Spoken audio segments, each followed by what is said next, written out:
म्हणजे महाराष्ट्रातल्या तर प्रत्येकाने, मी काही त्याचा काही डिस्ट्रीब्युटर नाही आहे, पण महाराष्ट्रातल्या प्रत्येक मराठी माणसाने तो चित्रपट पाहिलाच पाहिजे.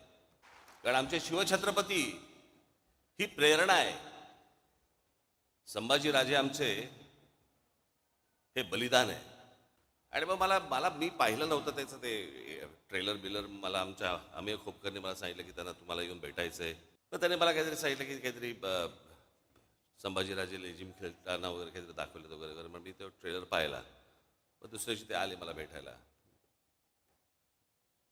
अर्थात लेझिम हा आपला पारंपरिक खेळ आहे महाराष्ट्राचा. आणि संभाजीराजांनी कधीतरी हातामध्ये लेझिम घेतलंही असेल, काय माहिती. इतिहासाच्या पानात नाही, पण मनात तर असेल. पण मी त्यांना म्हटलं म्हटलं त्या गाण्यावरनं म्हटलं चित्रपट पुढे सरकतोय का, की नुसतं गाणं आहे सेलिब्रेशनचं. तर बोला नाही, सेलिब्रेशनचं. म्हटलं मग कशाला चित्रपट कशाला स्टेकला लावताय.